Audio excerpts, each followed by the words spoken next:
सर्वप्रथम मैं आयोजक मंडल के प्रति आभार व्यक्त करता हूं। मैं विमल कुमार तिवारी, शोध छात्र, इतिहास विभाग, शासकीय माधव कला महाविद्यालय, उज्जैन, मध्य प्रदेश से हूँ। मेरा शोध पत्र महिला अधिकार संरक्षण संस्थाओं का इतिहास है। जहां तक महिला अधिकार की बात की गई तो काफी लंबा इस पर डिबेट हुआ। इस पर मैं बहुत इसके तह में नहीं जाना चाहता, लेकिन भारतीय इतिहास के पहलुओं पर देखा जाए तो भारत के प्राचीन इतिहास में इस तरह की कोई समस्या थी ही नहीं। हमारे देश में महिलाओं को पुरुषों से अधिक महत्व दिया।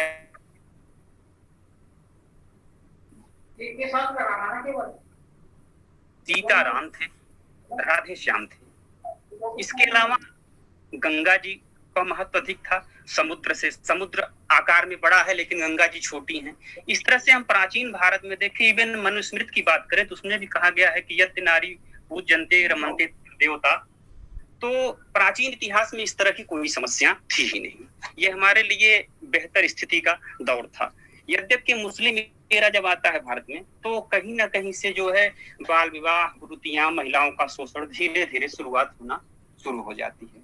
यह क्रम चलता रहता है और ब्रिटिश पीरियड के दौरान जब भारत में राष्ट्रवाद धीरे धीरे अपने उदय के स्तर पर आता है तो अंग्रेजों को कहीं न कहीं से लगता है कि ऐसी प्रति संतुलनकारी संस्थाओं को हम जो है प्रोसेस करें ताकि इस राष्ट्रवाद को दबाया जा सके। इस दिशा में उनका उद्देश्य सबसे पहले हिंदुओं में तथाकथित दलित जो पिछड़े थे, महिलाएं, इनके सिस्टम में हस्तक्षेप कर वो एक प्रति संतुलनकारी संस्था का निर्माण करना चाहते थे। उनका उद्देश्य था राष्ट्रवाद को दबाना, किंतु अनैच्छिक रूप से सही हमको सुधार की वो गति मिल गई जो पूर्व में मिलने की जरूरत थी। यद्यपि मध्यकाल की बात करें तो अकबर महान ने इस दिशा में प्रयास किया था सती प्रथा को रोकने के लिए, लेकिन तत्कालीन समय में अगर आप देखें तो ना तो उतने संसाधन थे, ना तो शिक्षा थी, इसलिए उनको पूर्णतः सफलता नहीं मिल सकी। यह क्रम आगे चलता है और भारतीय राष्ट्रवाद को तोड़ने की दिशा में एक प्रयास के रूप में बेंटिंग महोदय द्वारा ईश्वर चंद्र विद्यासागर जैसे उस समय के मनीषियों के प्रयास से सती प्रथा को रोकने का प्रयास किया गया। ये महिलाओं की दिशा में जो है पहला प्रयास था जिससे महिलाओं का सुधार होने की गति शुरू हो गई।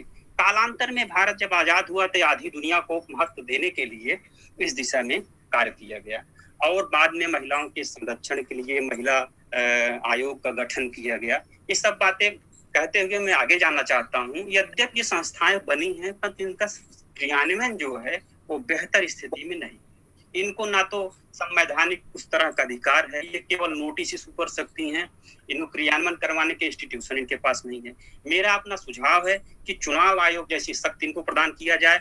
जब भी ये नोटिस इशू करें, लोक सेवकों को इनके नियंत्रण में रखा जाए ताकि वो कानून की बारीकियों में जो समस्याएं हैं ग्राउंड लेवल पर उनका वो सुधार कर सके। इसके अलावा महिलाओं के हितों के लिए जो भी हमारे विधायिका में आरक्षण का राजनीति सिर्फ पॉलिटिक्स करते हैं, उनको भी चाहिए कि आधी दुनिया जो हमसे पीछे रही है उसको आगे लाया जाए और इस तरह से हम महिलाओं के उन्नयन में प्रयास कर सकते हैं। और हालिया में जो 2-3 घटनाएं हुई हैं हाल के वर्षों में, चाहे निर्भया कांड हुआ हो, चाहे हैदराबाद की वेटरनरी डॉक्टर के साथ रेप का कांड हुआ, इसने हमारी अंतरराष्ट्रीय लेवल पर छवि को खराब किया है। जिस देश में नारी की पूजा होती थी उस देश में नारी को बलात्कार करके जला दिया जाता है। ये हमारे लिए दुख की बात है। इतिहास के आईने से हमें सीख लेना चाहिए। हमारे देश में सीताराम और राधे श्याम थे तो महिलाओं को आगे लाना चाहिए। इसी के साथ में अपने शब्दों को विराम देना चाहता हूँ। धन्यवाद अदा करता हूँ संस्था का जिसने मुझे अपने शोध पत्र के वाचन का मौका दिया। Thank you very much. बहुत बहुत धन्यवाद विमल कुमार तिवारी जी।